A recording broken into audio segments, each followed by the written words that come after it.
Let me tell you something. What I'm about to share with you today is absolutely explosive. And I know you've heard me say that before, but this time, we've got a Soho House supermodel who was actually there, who saw everything. And she's ready to blow the lid of Meghan Markle's carefully constructed. What if the most explosive truth about Meghan Markle was never hidden in the palace, never buried inside royal walls, but sitting quietly inside private photographs taken years before she ever became a duchess? Photographs that are now resurfacing like ghosts, clawing their way back into the light, threatening to expose a story far more calculated, far more deliberate, and far more uncomfortable than anyone inside the royal machine ever wanted you to question. Because before Meghan Markle ever walked beside Prince Harry under cathedral lights, before the world watched her ascend into royalty, before the fairy tale was sold to millions as destiny, there was another man standing beside her, watching, guiding, opening doors that no ordinary actress could have ever opened alone. A man whose presence appears again and again in the shadows of her rise, smiling calmly, confidently, like someone who knew exactly where she was going long before she got there. His name is Marcus Anderson, and officially, he is nothing more than a friend. Just another executive inside the elite Soho House empire. Just another familiar face in exclusive rooms filled with wealth, power, and secrets. But the photographs tell a different story, a story of proximity that feels too consistent to be coincidence, too strategic to be accidental, and now in 2026, those photographs are spreading again, forcing people to confront a question that has lingered uncomfortably beneath the surface for years. A question the official narrative has never fully silenced. Because when you look closely, when you really examine the timeline, when you trace every appearance, every introduction, every carefully curated moment, you begin to realize that Marcus Anderson was not just present during Meghan's rise, he was embedded within it, like a silent architect shaping the path before she ever took her first royal step. And suddenly the fairy tale begins to feel less like destiny and more like positioning, less like chance and more like orchestration, and the question becomes impossible to ignore. Was Prince Harry truly the beginning of Meghan Markle's rise? Or was he simply the final door in a network of doors that had already been unlocked long before he ever knew her name? Soho House insider and supermodel who was around everything and saw everything. It's Meghan Markle's worst nightmare. That's all I can tell you back. To understand how deep this goes, you have to understand Soho House. Not the sanitized version presented to the public, not the glamorous illusion sold through celebrity Instagram posts, but the real Soho House, the hidden infrastructure of elite access where money alone means nothing and influence means everything, where entry is not purchased but granted, where membership is not a transaction but a selection, and where behind velvet ropes and private guest lists, the world's most powerful individuals quietly build alliances invisible to everyone else. Soho House is not just a club, it is a gateway, a global network stretching across London, New York, Los Angeles, Toronto, and beyond, connecting actors, billionaires, royals, executives, and social climbers inside spaces where reputations are created, destroyed, and reborn without ever appearing. In headlines. And at the center of that network stood Marcus Anderson, a man who did not inherit power but learned how to control it, who began as a waiter silently observing conversations, memorizing faces, studying dynamics, understanding who mattered and who didn't, until eventually he rose to become the gatekeeper himself, the one who decided who entered and who remained outside, the one who built guest lists that could alter careers overnight, the one who possessed something far more valuable than money: access.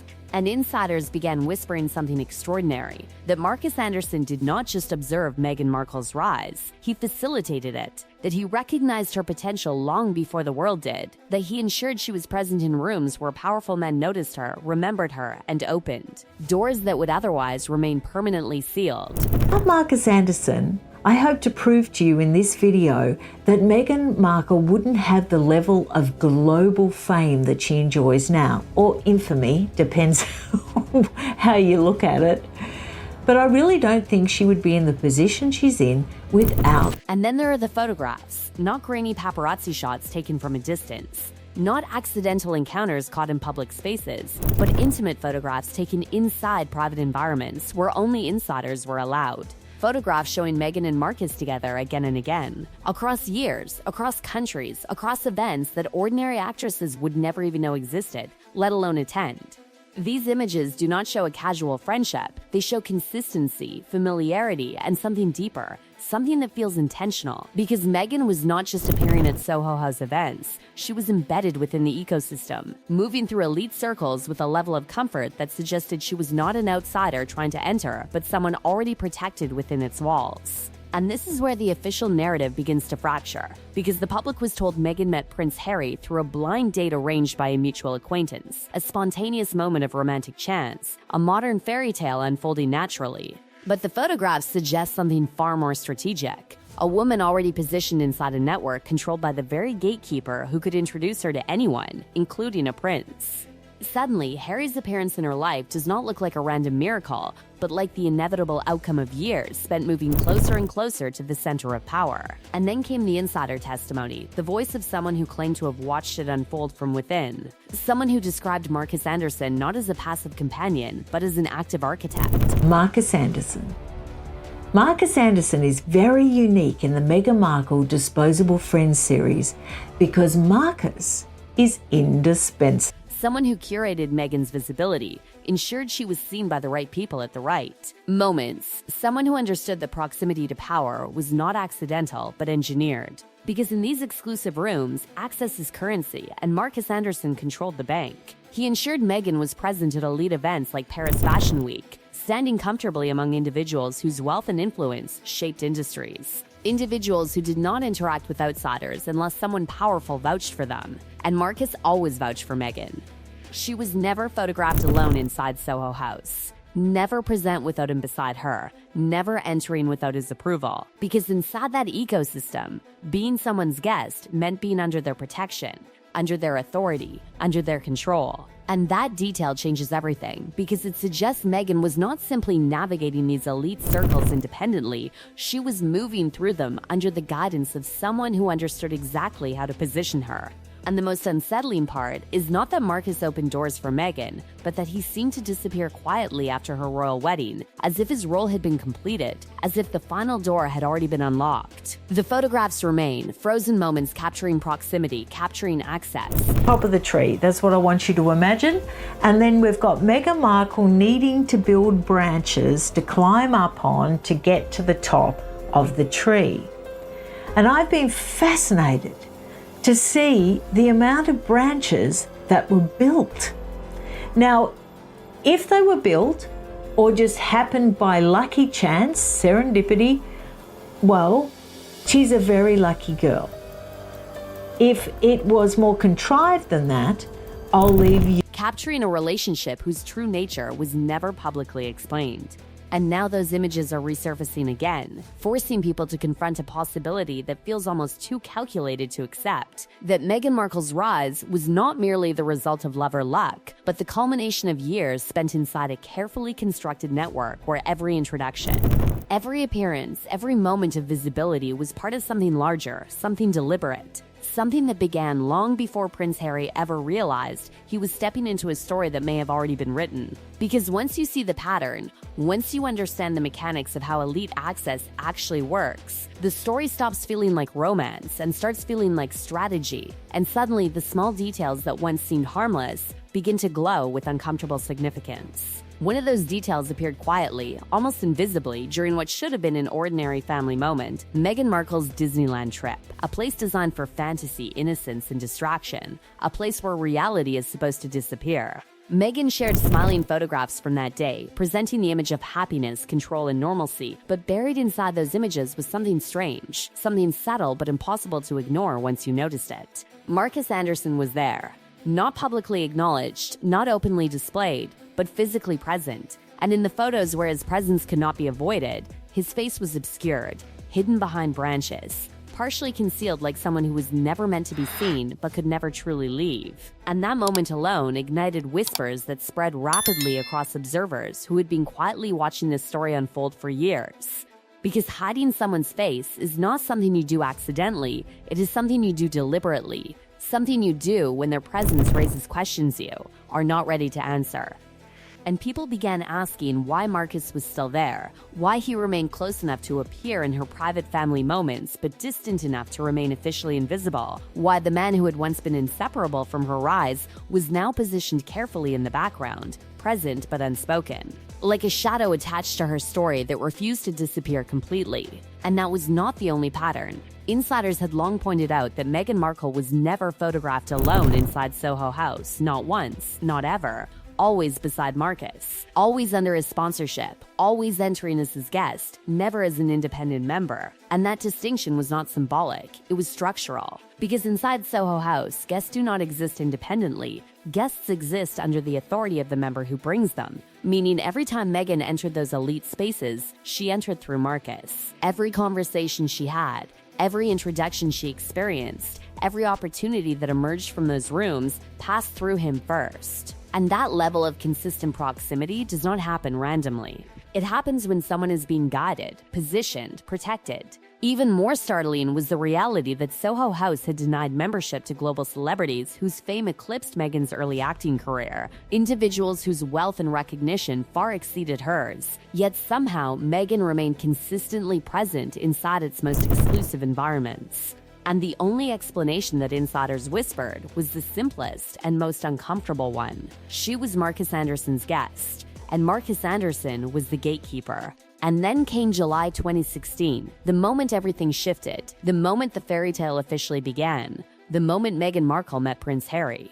But the truth about that meeting, the truth buried beneath the romantic headlines, was far less spontaneous than the public was led to believe. Because this was not a blind date arranged randomly between strangers in a neutral space. This was a curated introduction inside Soho House, inside Marcus Anderson's domain, inside the exact environment he controlled. Prince Harry did not meet Meghan in isolation. He met her inside Marcus's world, and insiders claimed Marcus did more than introduce them. He managed the early stages of their relationship with careful precision, arranging private meetings, ensuring discretion, protecting the secrecy of their connection until the moment it was strong enough to survive public exposure. That means Marcus was present not only at the beginning of Meghan's rise, but at the exact moment she crossed the threshold into royalty itself. He was not just a witness to the story, he was embedded inside its turning point. But the deeper observers dug, the more disturbing the overlaps became, because Prince Harry was not the only royal moving through Marcus Anderson's Soho House ecosystem. Prince Andrew was there too, frequently, consistently, moving through the same exclusive spaces, attending the same elite gatherings, connected to the same networks that Marcus controlled. And this is where the timeline becomes impossible to ignore, because Prince Andrew's presence inside these same environments connected Soho House to a much darker global network, one that would later explode into public scandal through associations that shook royal credibility itself. And while no evidence ever confirmed Meghan's direct involvement in anything illegal, insiders emphasized something far more unsettling. She was inside the ecosystem. She moved through the same rooms, the same networks, the same exclusive circles where powerful men operated without scrutiny, where access itself became a form of currency, where proximity could alter destinies overnight. And suddenly, Marcus Anderson's role begins to feel less like friendship and more like facilitation, less like coincidence and more like orchestration. Because he did not just open doors randomly, he selected doors. He controlled introductions. He decided who entered his world and who stayed outside. And Meghan Markle, a relatively unknown actress at the time, somehow gained access to circles that even global superstars struggled to enter.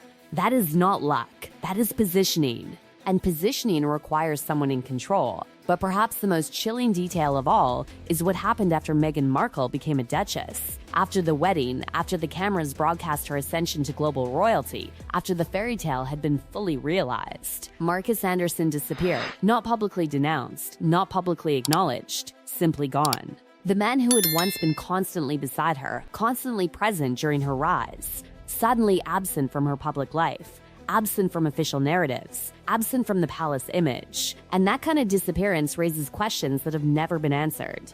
Because people do not vanish from stories unless their role has already been completed or their presence has become inconvenient to the version of the story now being told. And that is why the photographs matter so much now. Because photographs cannot be rewritten. Photographs cannot be erased by official narratives. Photographs preserve proximity, they preserve access. They preserve truth frozen in time. They show Meghan Markle moving confidently through elite networks years before she ever became a duchess. They show Marcus Anderson beside her, consistently, silently, like someone who understood that he was watching a long-term transformation unfold exactly as planned. And now those images are resurfacing again, forcing the world to confront a possibility that refuses to stay buried, a possibility that challenges the fairy tale itself. Because maybe Meghan Markle did not simply fall into royalty. Maybe she navigated toward it. Maybe she understood the mechanics of power long before she ever married into it. Maybe Marcus Anderson was not just her friend, but the gatekeeper who ensured she reached the final door. And now the most uncomfortable question lingers, unanswered and unavoidable.